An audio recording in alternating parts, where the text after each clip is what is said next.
Hi hello friends, எப்படி இருக்கீங்க? எல்லோரும் நல்லா இருப்பீங்கன்னு நினைக்கிறேன்.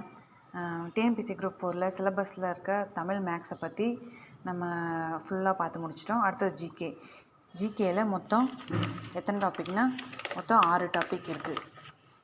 இதில் ஃபஸ்ட்டு வந்து யூனிட் 1 வந்து சயின்ஸ். அதில் ஃபஸ்ட்டு 5 கொஷின்ஸ் கேட்குறாங்க.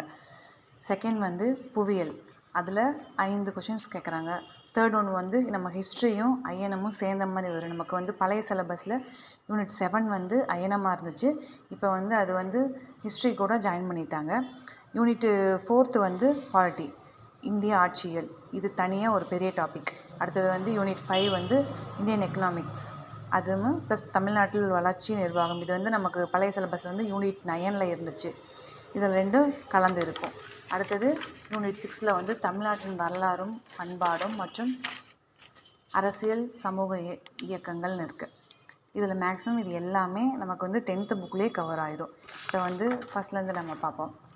சயின்ஸை பொறுத்த வரைக்கும் இப்போது இந்த ஜிகேவே வந்து 10ஆம் வகுப்பு தரம் அப்படின்னு தான் நம்ம கொடுத்துருப்பாங்க. ஆனால் அதில் மட்டும் நமக்கு கேட்கறது கிடையாது. 6th to 12th வரைக்கும் கேட்பாங்க. அதை மீறி வெளி தகவல்களும் சேர்த்து நம்ம எடுத்து படிக்க வேண்டியிருக்கும். ஒரு டாபிக் படிக்கும்போது நம்ம சிலபஸ் வச்சு படிக்கணும், அதை கம்பேர் பண்ணி படிக்கணும். இப்போ சயின்ஸ் எடுத்துக்கிட்டிங்கன்னா இதில் இருக்கிற ஒவ்வொரு டாப்பிக்கும் நம்ம வந்து ஃபஸ்ட் நோட்ஸ் எடுத்துக்கணும்.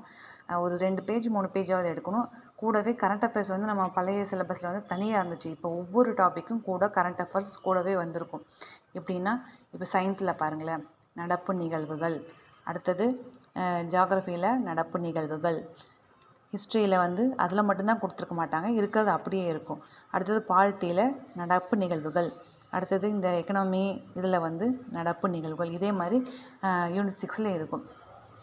இது என்னன்னு நம்ம ஒவ்வொரு வேர்டுக்கும் அர்த்தம் தெரிஞ்சு படிக்கணும். இதுதான் நம்ம ஜிகேயோட சிலபஸ். இது பிடிச்சிருந்தா நீங்கள் சப்ஸ்கிரைப் பண்ணி வச்சுக்கோங்க. என்னோடய வீடியோ தொடர்ந்து வரும். நன்றி, வணக்கம்.